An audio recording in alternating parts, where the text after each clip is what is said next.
for a rotten hooker. I thought I was a good Christian. I go to church every Sunday. I thought I was a good Christian. I go to church every Sunday. I am a very religious person. I thought I was a good Christian. The very lies the serpent told to Eve in the Garden of Eden. Garden of Eden. Garden of Eden. The gospel of Jesus Christ spreads confusion and promotes lies. The gospel of Jesus Christ spreads confusion and promotes lies. The gospel of Jesus Christ spreads confusion and promotes lies. The gospel of Jesus Christ spreads confusion and promotes lies. The gospel of Jesus Christ. Go.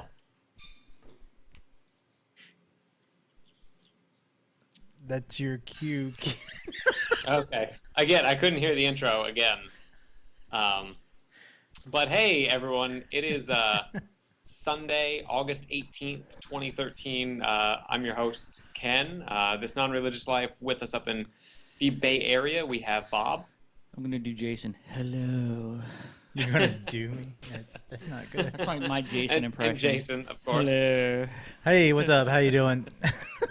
Apparently playing each other tonight. Yep. Which I think would make a fantastic show in and of itself. Oh, hello. Like I got Freaky it's all right. Friday. It's all right. Freaky Friday. Like a bizarre version of Freaky Friday. Are you still there, guys? Yeah, we're still here. We're still Where'd here. you go? Okay. Sound just went out for a Okay. second. Anyway, sorry, it's been a few weeks since we last did the show.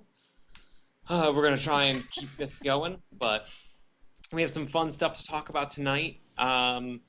First off, I want to talk about a certain child's name.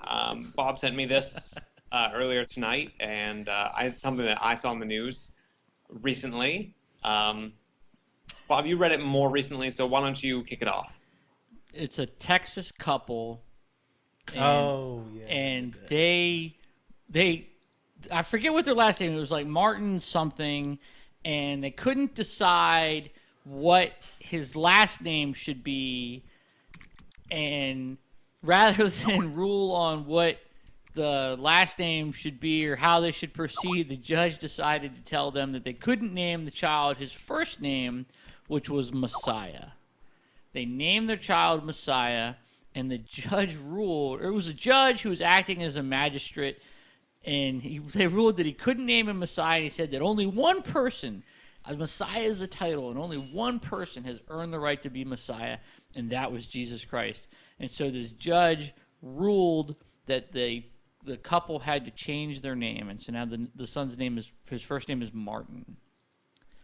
And if that isn't a lawsuit waiting to happen, It's a lawsuit waiting to happen. You know what's even worse is like it's not even right from a biblical standpoint. Right? Yeah. Right. Saying there was only one Messiah, and he was Jesus. No, not even in the Bible is it that true. Like you're like not only are you completely ignorant of like the real world where we all live, you're not even up to snuff on your own like myths, dude. Like I'm trying anyone. to decide which is worse, Texas or Florida. But did you see the news interview where they actually interviewed people about what they thought about the name and what people were saying about it? No, I didn't see that. It was fun because everybody was like, "There's only one person that needs that name," and they were just going off about it. And So the judge's reason for making that ruling was that he said that in their predominantly Christian community, this child would face, undue hardship growing up with the name like Messiah, and I was like, bullshit. That's where was that judge when my dad was named Marion, right? Where was he then? And what about the whole like boy named Sue, right? That was the whole song about that. And as far as that goes, parents are free to name their kids whatever fucked up name they want. And on top of that, there was a report that came out after that said that either it was last year or the year before that name was the most used name, Yeah, it's gaining in popularity. Yeah. No, is Ken no volume? No, he can. He's just having a hard time hearing us. I'm working on it again. I don't know. I hope that couple wins or takes that suit to court, and I hope they win, and I think they will. Because why wouldn't they? Where is it in the? Where is the government's place to step in and tell people what they can and cannot name their kids? And if his volume was working, I bet Ken would have a really erudite response to that. Maybe. Yes. Okay. Sorry, I can hear you again now. You sound like a robot. Yeah. No. I think this is it's a ridiculous argument for the judge. I mean, a parent should be able to name his or her child whatever the fuck they feel like. I mean, I'd feel bad for the kid, sure. And no doubt they probably would face some serious beatings coming up in some hick backwood Texas rural area that everyone is so devout Christian that they can't handle the fact that someone is named Messiah. But isn't that But that said, the whole argument, oh, there's only one person who's the Messiah. That's no. Anyone who was anointed a king in ancient Judah or Israel was Messiah. Anyone fulfilling the Davidic line was a Messiah. Even Saul, or not Saul. I'm sorry, I'm drawing a blank. It's really late. But so they were wrong anyone and wrong. Who filled that sort of kingly or high priest when they had the king and the high priest. Anyone who filled either of those positions was called the Messiah because they were anointed. That's all it meant. And it's kind of a weird, ridiculous sort of backwoods mentality. I can't believe the judge made that ruling. Believe it, brother. It happened in Texas, no less. Texas, hang your head in shame. I think we're having issues again. Hello. Why did this work fine until? Because you started changing things. I did not change anything. Hello, Ken. Ken? Hello. Hey. Hi. Hey. Did you guys hear any of that? Yeah, we heard everything. I can hear you Okay, typing cool. the whole time. Yeah. All right, sweet. Yeah, no, audio went out for me, so I finished talking, and then no one had anything to say, and I was like, "What? Did I leave them speaceless?" And I think it was that. I was Shit. speechless. It was good. It was so good. Yeah. Very moving. So I mean, I want to jump gears really quick. I thought that was just a funny story to talk about. Yeah. And talking about crazy things out of the mouths of people who shouldn't be endorsing religion. Let's jump to the people who should endorse religion. Did you guys see recently what the former Archbishop of Canterbury said? No, fill us in. Yeah. Oh. What? Why? Tell us, Ken. He basically said that Western Christians who claim to be persecuted should grow up, which is a crazy thing to think is coming out of the mouth of someone who used to, aside from the Queen, run one of the largest denominations of Christians in the world. Well, so this is interesting too because that comment, it comes on the heels of all of the problems that are going on in Egypt. Christians in Egypt right now legitimately are being persecuted. They're being killed in the streets. They're being told to flee. That they're killing them. That is persecution. Yeah. And I agree. They are being persecuted. Christians are being persecuted in Egypt. It's bad and it should be stopped. And it's that, like when a Western Christian says like, oh, they're taking God off our money, or they're not starting the state senate with a prayer, it's Christian persecution. Yeah. It's not. Yeah, it's not. It's not. You didn't get your way is not persecution. Leveling the playing field and making things back to the way they should be as secular government isn't Christian persecution. Demanding that you not be a bigot or you not, discriminate against people simply because your religion says so, or that you can't legislate according to your religion, while ironically fighting another religion and saying that they can't legislate based on their religion, regardless of the fact that they couldn't ever probably anyway,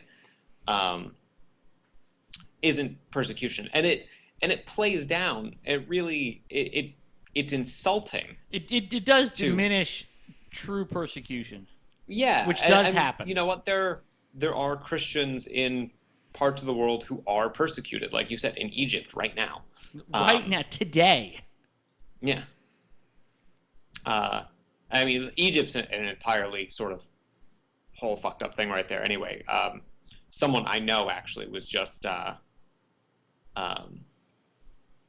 arrested in Egypt, and no one has any idea where he is or what's happened to him yet, and that's terrifying. And I find it's not because he's a Christian; it's because he's a social activist.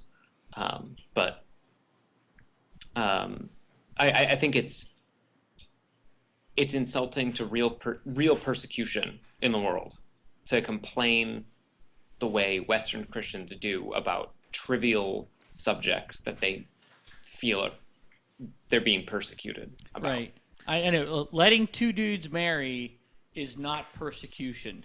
But let's go back to exactly. But let's go back to what started off this conversation of him telling Christians to grow up. To what context? What was he talking about? Was he talking about here in the States or exactly? He was talking exactly the context we were talking about, where Western Christians claim persecution to the slightest offense or the slightest perceived offense, and he made these comments coming back from a trip from, I think, Egypt.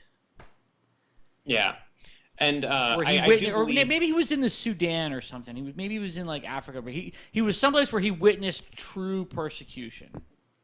Yeah, and this is all sort of on the tail end of,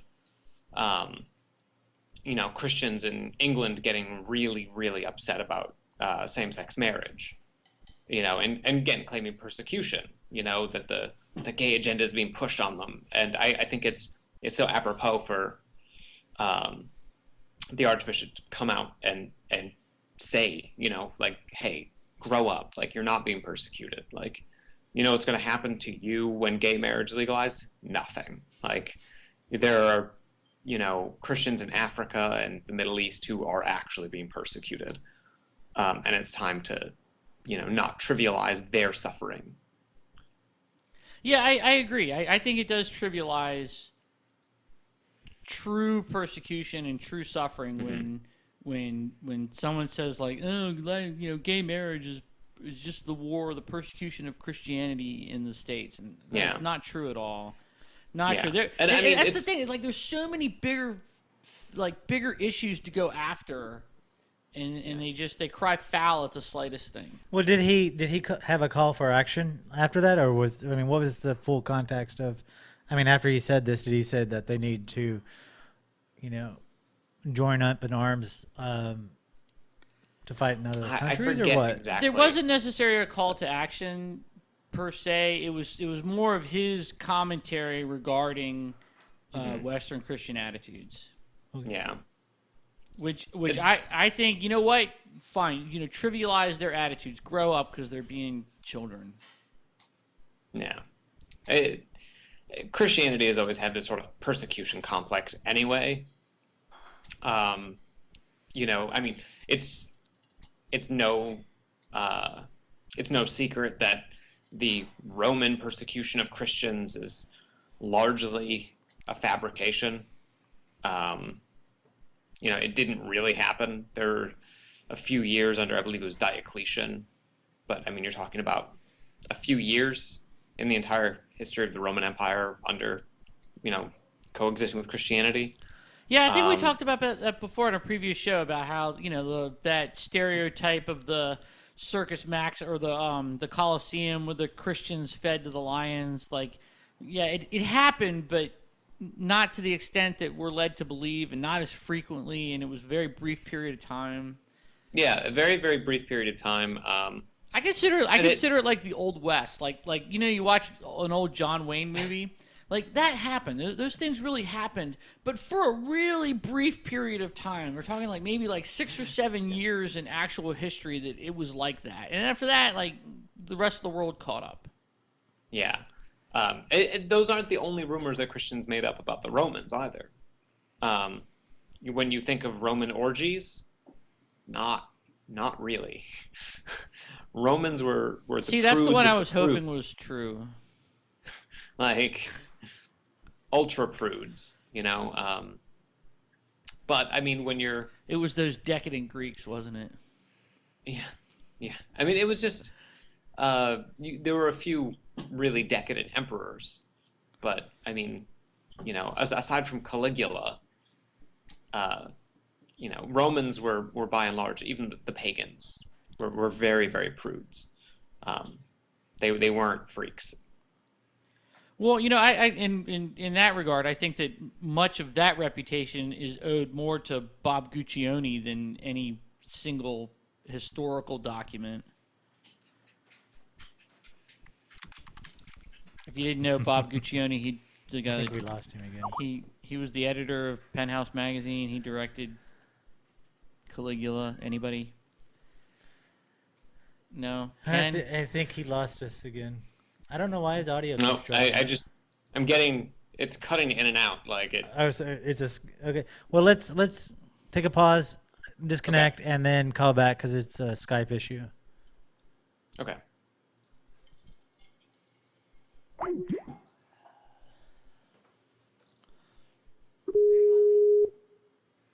How's what? For now, yeah. We're still recording. Be right back for a second. Hold on. Okay.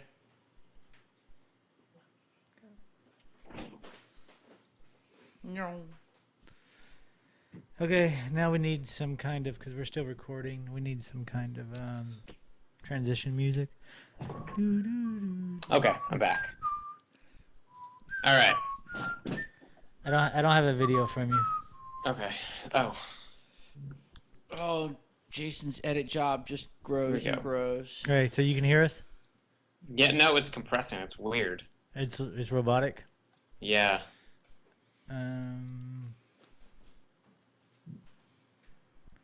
Interesting. How's that? Better. Keep talking. Hello. Hello, Ken. Yeah, that's better. Okay, let's do it. Go ahead. Okay. Go. We were talking Cool. about the Roman reputations, and I said that the reputation of Caligula is owed more to Bob Guccione than any single historical document. Yeah, no, it's true. And I mean, don't get me wrong. There were some really messed up emperors. Nero was insane. Caligula was very decadent.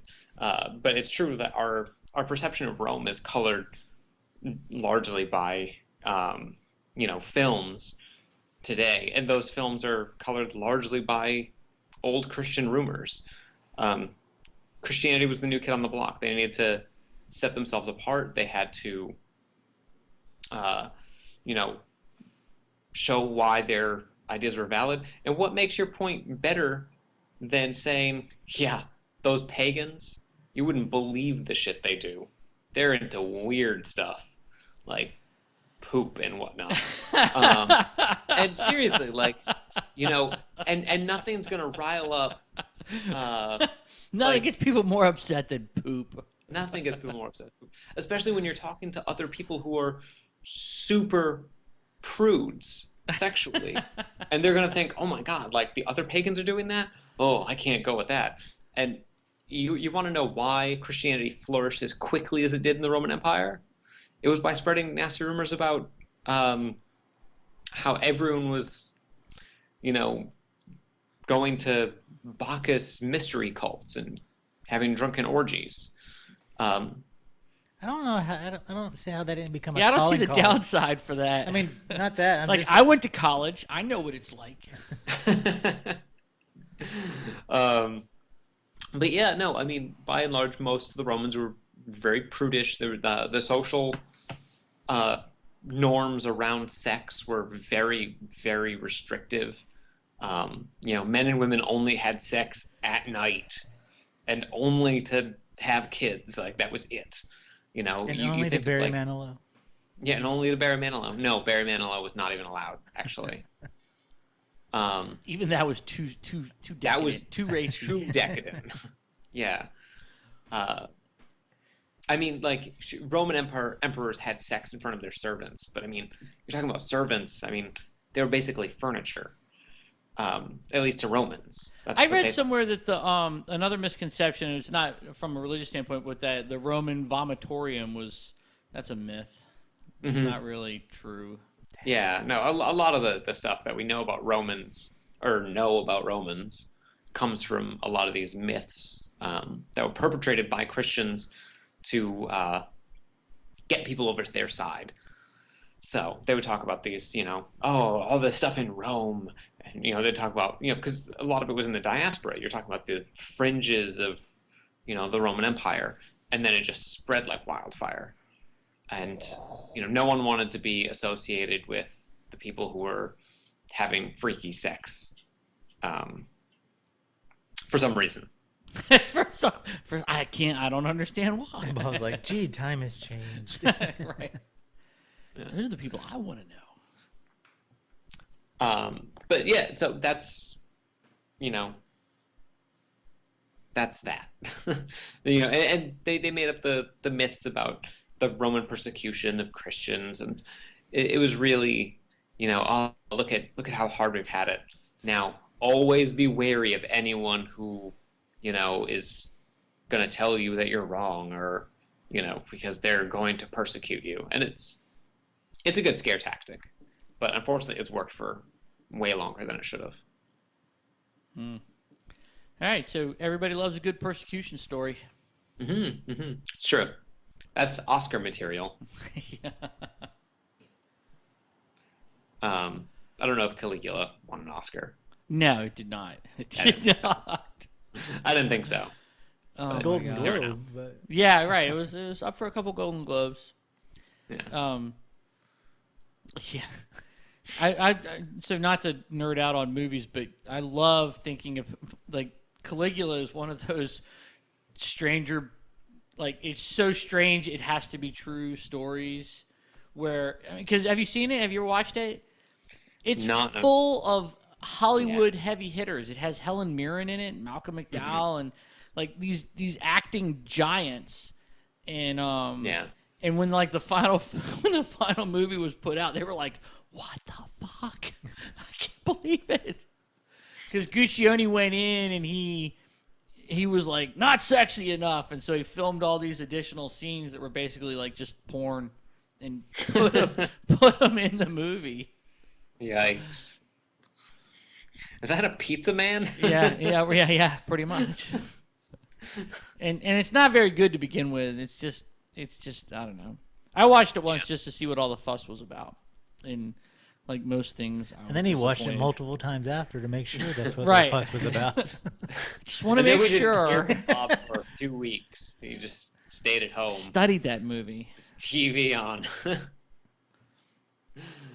Yeah, it's not even that good, but it does have that, it does have that, it paints this picture of this Rome that we all thought we knew that never existed, and and it's just so funny to me the way how many things are exactly like that. Like you go to any store or look around at any time during Thanksgiving, and the tall hats and the buckles on their shoes of that perception of the pilgrims, it's so wrong. It's nothing like that. Yeah. The snowman and the Christmas tree. Oh, man. Yeah. Well, that's coming up. It's already here. Yeah, or even more than that, like the whole first Thanksgiving, and it was so peaceful.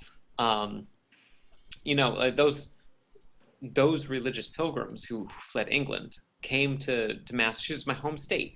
Do you know up until I think it was the late 90s, it was legal to shoot a Rhode Islander when they crossed the border into Massachusetts. Like it's just one of those old laws that stayed on the books because the Puritans in Massachusetts couldn't handle a religious reformer by the name of Roger Williams and shunned him and cast him out, and he went and started Providence Plantation, and but they held a grudge to the point where it was encouraged to shoot them if you ever saw them in the the what was or is now Massachusetts. I like that shunning wasn't enough. We have to shoot them now. Well, I mean, shunning was just the way things were done. Like, shunning's normal. Talking about Puritans here, they're master shunners. Yeah. You know? Now just the whole episode, just the whole story, just like everything you've ever learned from, like, I don't know, 5th grade back is probably not true. Yeah, no, that's probably fair. Why did he go? Yeah. Yeah. Oh, anywho, that wasn't there another story I sent you? The what else did I send you? It was a couple things. Yeah, I don't have my phone. There was the pastor who created an ebook. It's too good to be true. So, yeah, I read it through and I was like, this can't be real. Like, there's no way this actually happened. This pastor who is on Twitter and writing ebooks, but apparently has no idea what's on TV, created this book about disciplining children, how to, properly, discipline them like God would. And this is different from the other God book how to discipline your children. Yeah, I think this is different than the Pearl book. I don't know what's in this, but the punchline is coming. Okay. Just bear with it. I'll sit back and go for the ride. He's all about traditional family. Okay. That's his shtick. So he puts a picture on the cover of this family, not knowing that, one, taking pictures from Google Images probably means they're copyrighted. So he's bad at the internet. He must work at some place. Right, yeah. Two, the image he took is of a fictional family from the show Modern Family, which is about a gay couple. He's got a picture of the Dunphys on his ebook about Christian child discipline. Yeah. It's Phil and Claire, the Dunphys. It's funny because it's like, I mean, this guy's old, like. Well, then he says he comes back later in his like Facebook comments when it gets pointed out, and he's like, "Oh, I don't have a TV, and I didn't know, and I just pulled this picture from the internet because I thought that Google Images I could just do that." And like, how could he not know? And how tuned out is this person? I have an answer for that, but I will not go into this. Well, all right. I'll give him a pass on the. I'll give him a pass on the copyright thing, right? Sure, lesson learned. But how tuned out does he have to be that he doesn't know that that's Phil and Claire Dunphy from one of the most popular shows on television right now, a show which he has previously denounced as wicked? Okay, one, I would not know. I would not. If you show me a photo, I would not know. Really? Really? You've never watched Modern Family? No, it's hilarious. I've never watched it, so I wouldn't. I've never watched it either. I don't watch a lot of television, but you still. guys make me feel bad. Like I'm like some couch potato. Yeah. I'm like, I don't miss it. Yeah. I mean, I just don't watch a lot of TV. I have my few shows I watch, and that's it. Well, I have very bad news since we're on the TV topic. This morning I finished season 1 of Tron Uprising, which is absolutely the best cartoon you could possibly watch. Really? And then I was like, I'm going to Google to see when season 2 is coming out. And Disney canceled it. Well, it was good while it lasted. It was an all-star cast and everything. It was awesome. Well, you'll be glad to know that there are multiple seasons of Modern Family. Okay. So get on that. I don't know how. I have to bring Tron into this episode. Sorry. That's fine. That's fine. I'm fine with Tron being a part of the show. So There was the third thing you sent too. It was the Dunphys, the boy named Messiah, and It's the first thing. and then the Texas thing. Oh The no, that was Texas the boy thing. named Messiah. Oh, there was a news article, and it was a video that came up from the it was some creationist Oh, website. right, dragons. And this guy wrote a Dragons. whole book about how dragons are real. And here's the reason. Fantastic. Here's the crux of his argument. Dragons are real because the Bible is inerrant, and God makes this comparison between devils and a dragon. The devil's bad like a dragon. A dragon is bad because they'll kill you. The devil's like a dragon. He'll kill you. God would never make a comparison to an animal that doesn't exist. Yeah, that's fucking fantastic. You know what? That's a book, man. That Dude. guy wrote a book about that. Dude, I wish, man. How much cooler would the world be if dragons were real, man? I think that I every wish day. that would be true too. That would be awesome. No, because it'd be Skyrim all over again. Like, I'd have to know So- all my new thumes. man, I wish. That'd be fantastic. I appreciate the nature of that. You know, like while a lot of Christians like are in the inerrantist camp are going the other way and being like, oh no, Behemoth was just a hippo. Oh, Leviathan's just a crocodile. No. I really appreciate the fact that he's sticking to his guns and saying dragons are real. Like, love it. But I what love it. a stupid, flimsy argument, man. Like, and I like that. There's got to be some logical fallacy in there where he just I don't know, maybe like argument from authority or something. Where the Bible is the authority. It's true. I just start from the point that everything in here is true. Yeah. No. How that's fucked fine. up is that? Yeah. I mean, that's the basis of their religion. That is the basis of the religion. That's not even like a sophisticated theology. It's just like whatever's in there, black and white. I'm buying it. Well, no, it's not in black and white. Just for the record, Well, some of what it's is red. written in red. Right. Okay, so sometimes it's red. Fuck you. No, But that's I mean like, that's how the credulous inerrantist do you view. have to be?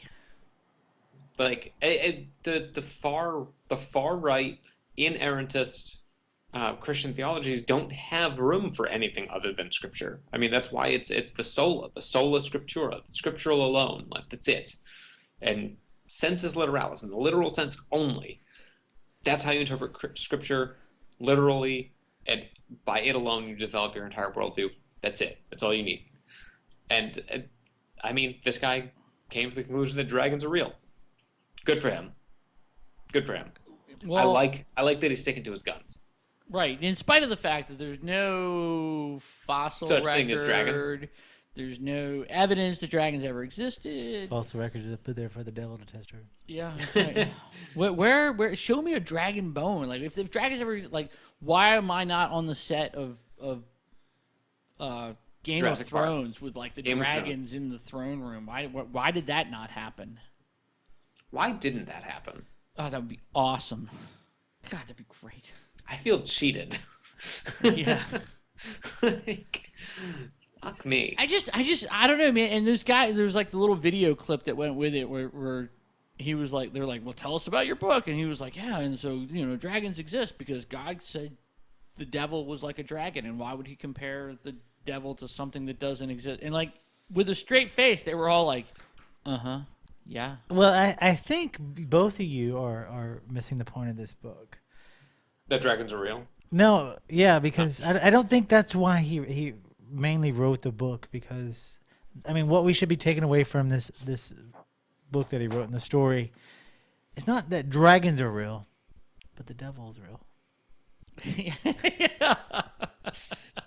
Well, that's the thing. Like, I feel like it's not that far of a leap. You have the inerrantists who are jumping to the other conclusion and trying to push the idea that, all these mythical creatures. You know, oh, the unicorn is actually just an aurochs, or like, you know, this ancient, you know, bull. But I mean, but at the same time, they believe that demons and angels are real, and it's like, why can't it just be all or nothing? Like, you're gonna believe in demons and angels, you might as well believe in unicorns too. Because I think if they publicly admit that they believe in both angels, devils, and mythical creatures, then somebody would call them a dungeon master or something. And they've already cast out playing D&D as evil. That's so. true. It's true. You know, I mean, they shouldn't have thrown out D&D so fast. They would have found all their favorite creatures in there: dragons, unicorns. There's a whole manual. Sea monsters like Leviathan. So, the monster manual would have been a really good help for his book, his research into this. I wonder if you look through the index, if you see Gary Gygas's name. Primary source. I know, like I feel like I gotta be that guy. It's like, well, what kind of dragons were they exactly? Were they black dragons? Or Ice were they dragons? red dragons? White dragons? Depends on what kind of the world they're in. Were they good dragons? All of the metallic dragons were aligned good. The chromatic dragons They were always chaotic evil. neutral. No, I think we're being too hard on this guy. This guy has created a world that promotes reading, and we're just bashing it. Yeah. Oh Well, my hey. gosh. I see stuff like that, and I'm always like, that guy has to be taking a piss, man. That guy has to know. And he's like, I can just see him at home. He's like, watch this. I'm gonna write a book, and it's about how dragons are real, and I'm gonna sell it to the Christian network. I'm gonna sell it to the young Earth creationists, and I'm gonna make a fucking $1 million. You watch. I'm gonna do it. And then he does it, and then he's on the show, and he says it with a straight face, and there's some young Earth creationist out there that's like, yep, that's exactly right. You know, you can make up any fucked up argument and just have it based on scripture alone, and people will buy it. Can we have a new segment for the show? Every week we bring in... Oh my God, that is like such a money-making scheme. It is. I wasn't saying it law, for right? money, man. Yeah, I just say for entertainment purposes. It's Poe's law. No one would ever be able to call you out either. If you act... You just have to be There's no way to sincere. tell between satire and an actual fundamentalism. Oh? That guy Hello? has got to be... No, it was me. I was getting a drink. I'm sorry. I get parched. Dude, I hope he makes... I hope he writes a second book. I hope he writes... Well, you know, obviously the second book is unicorns, and I'm sure he can Yeah. find biblical evidence for that. Yeah. I mean, they're mentioned a couple times. I'm gonna find evidence for this made-up creature in this book that people made up. Yeah. Yeah. But the best part is that there are books out there that are like, well, here are the lost books of the Bible as well. Well, you know, there's a lot of they're not lost. They know about them. They're called the There's Apocrypha, excluded. and they know which ones were excluded. They know which ones were considered, and they know which ones were excluded. And that just makes it even more like you can get more convoluted. You'd be like, well, they excluded it because of this reason. And then the next thing you know, you're Dan Brown, and you're making $1 million every week on shit you made up. Welcome to this week of how to make $1 million using Christianity. Yeah. Oh my God, you could do that. So Well, it's I funny. see the wait. I see the gears in Bob's head cranking right now, and a year from this date, we're going to turn on the TV, and you know those guys is like, I'm going to teach you how to make $1 million and get this mansion like this, and it's going to be Bob, but he's going to be not showing how to sell real estate, but how to sell. You know, there was a South Park about that. It wasn't a book, but it was the same idea. It was with Cartman. They became a Christian rock band.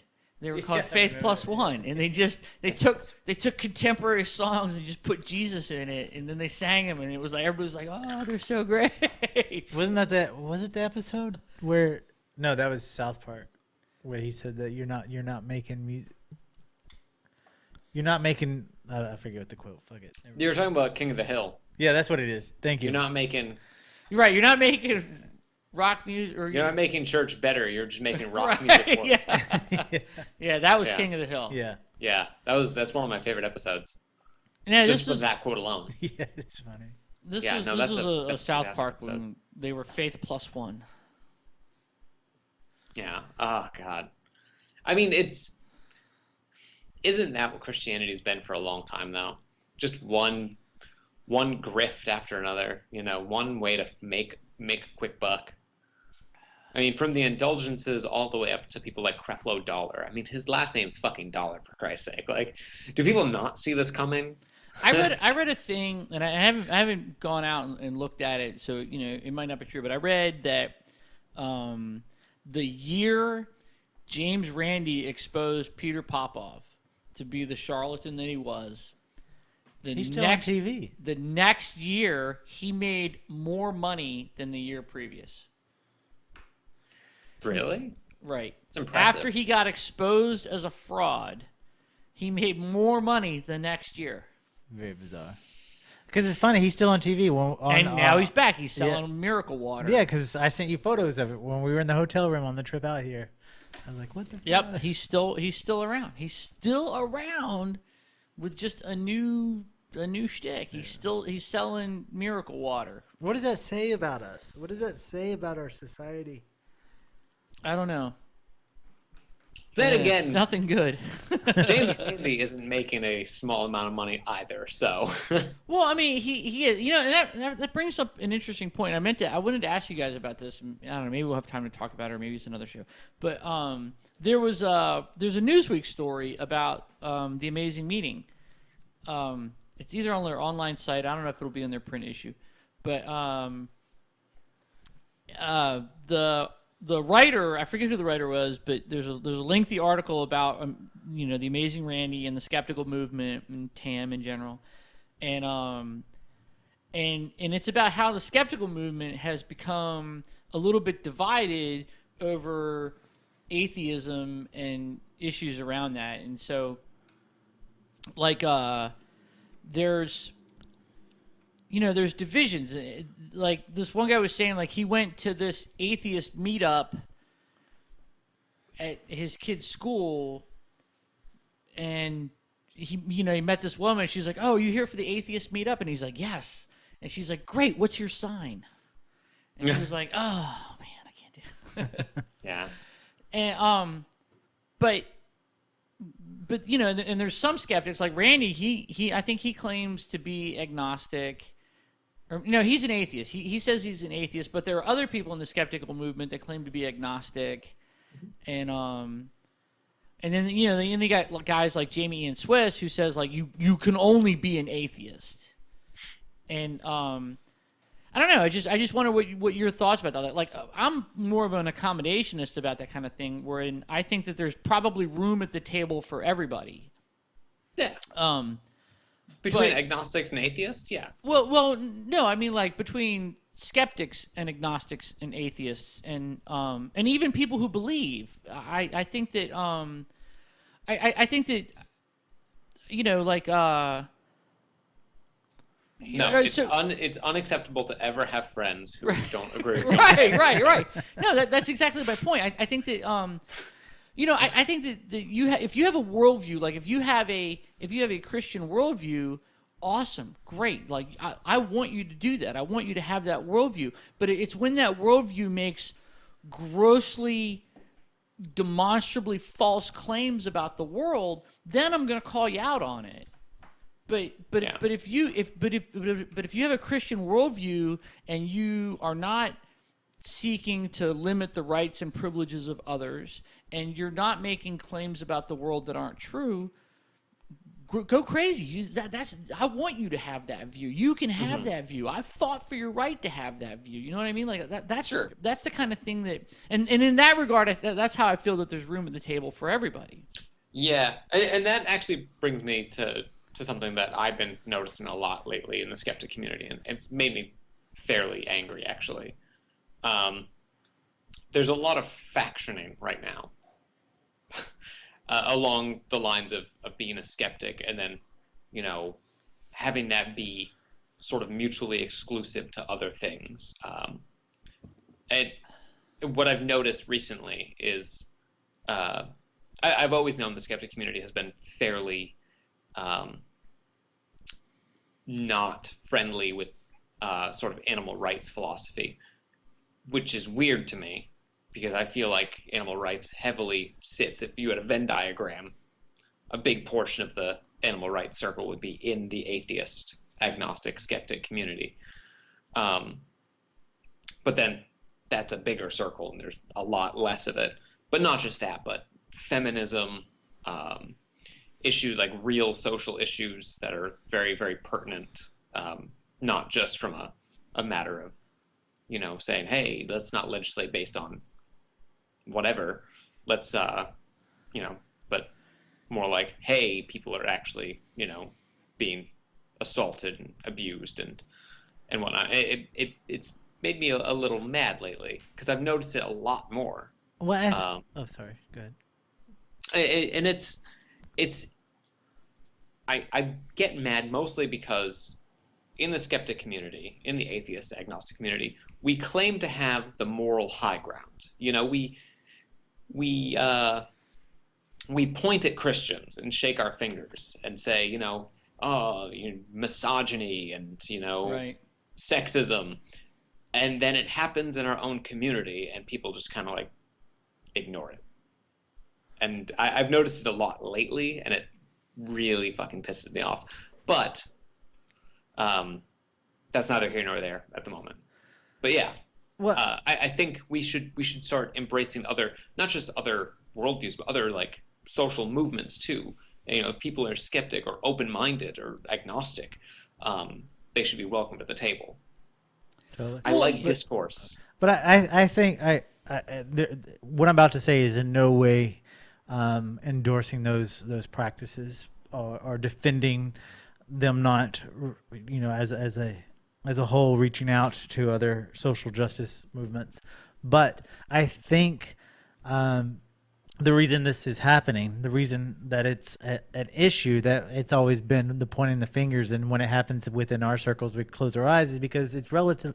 It's relative. It's still very young. It's still in its baby stage in terms of a movement or a social platform, because not everybody. I mean, it's like with Bob. Even before this show, Bob said he never ever had the platform to talk about this. He just kept it in himself and kept it in his mind. And I think as a big picture of the movement, or I'm saying movement because I don't know what else to call it.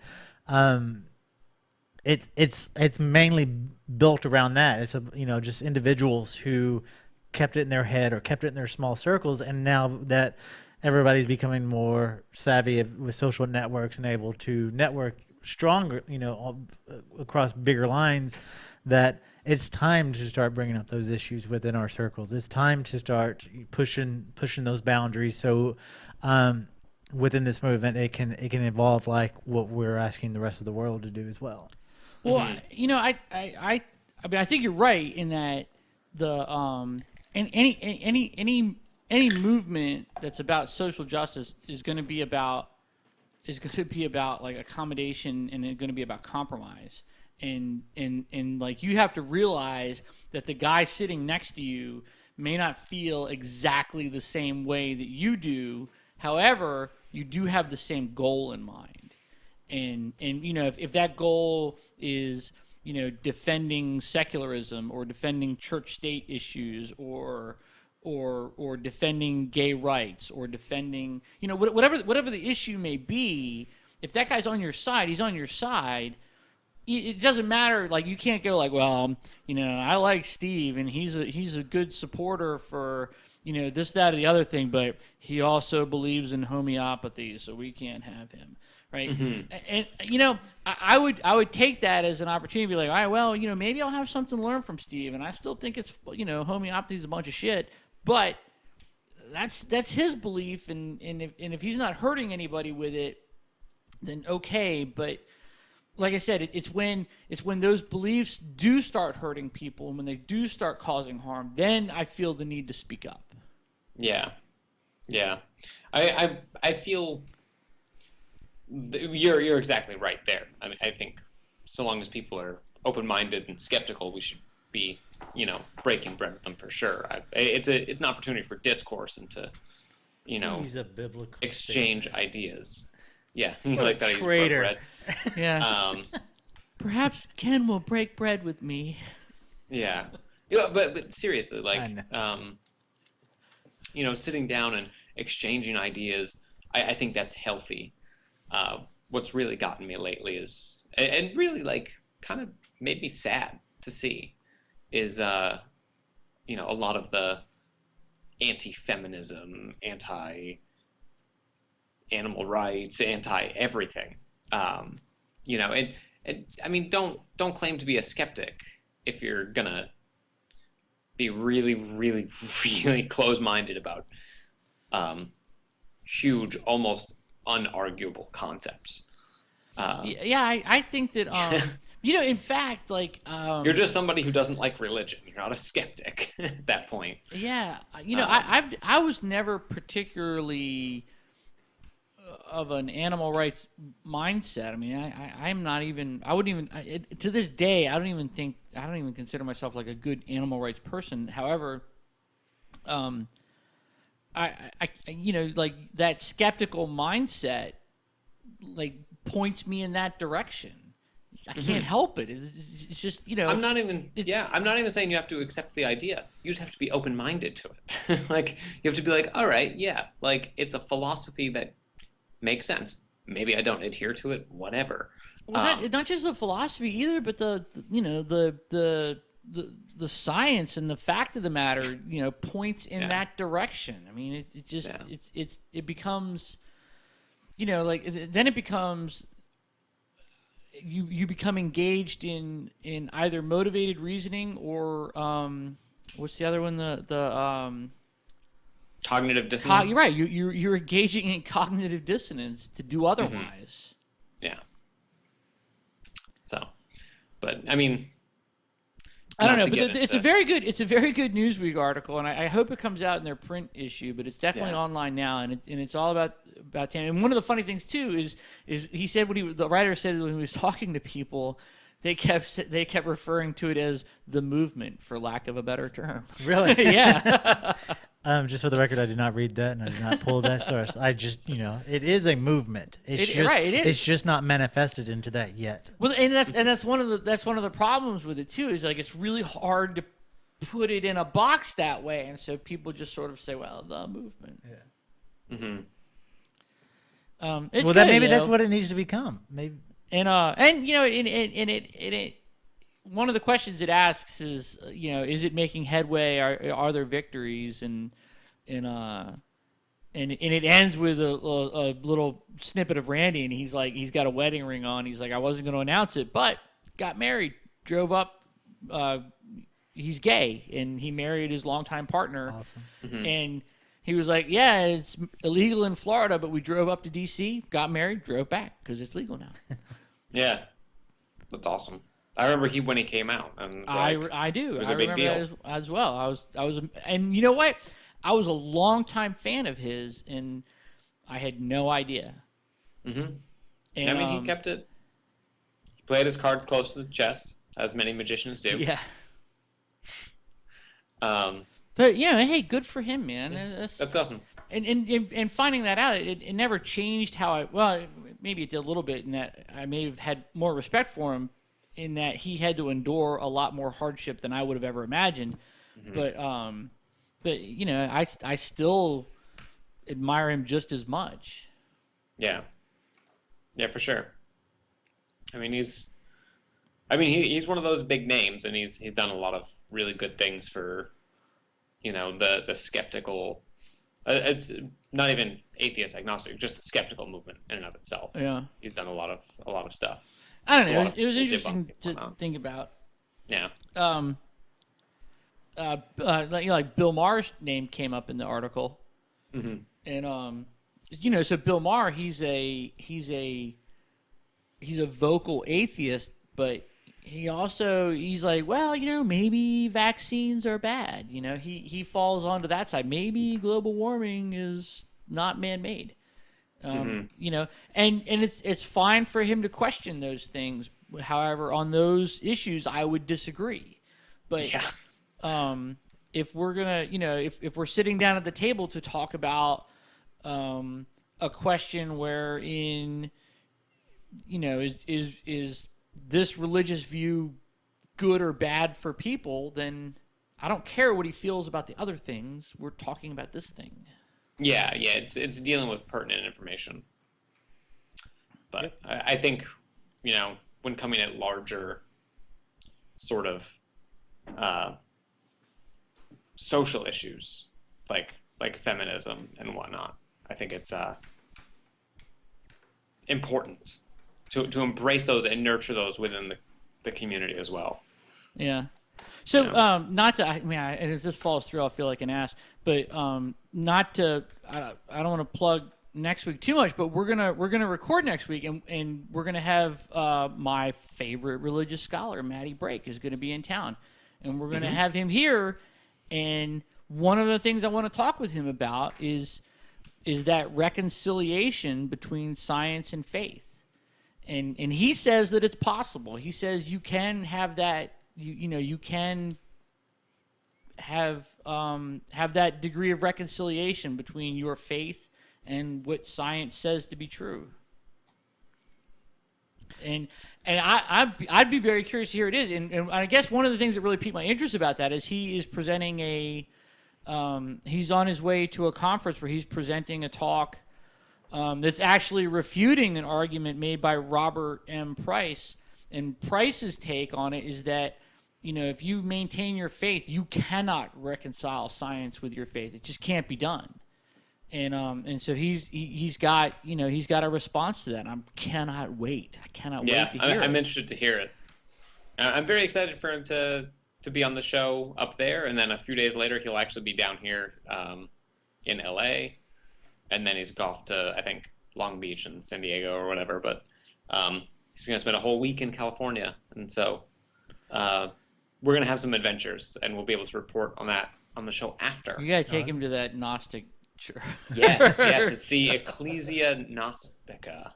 Yeah. And also, since he's going to be here, that means we're going to have a new episode of GoLS. Mm-hmm. The other show we do with him. Yeah. Well, he doesn't do this show. That's the only show we do with him. But no, I can't wait for his visit. It'll be a lot of fun, and I can't wait to do the next show with him because it'll be good. Yes. That, we should probably wrap it up. Yep. Yeah, and then maybe after that show, we will address Mr. Aaron's comments about intelligent design. We can maybe fall back on that boat because we've been a little lax about it. But we've been a little lax because we haven't recorded in like 2 weeks. So maybe if Aaron listens to this show, we're not going to address his comments specifically. But he in my last response to him, one thing that I asked him was what would he consider good evidence for evolution, and he didn't respond. Jello.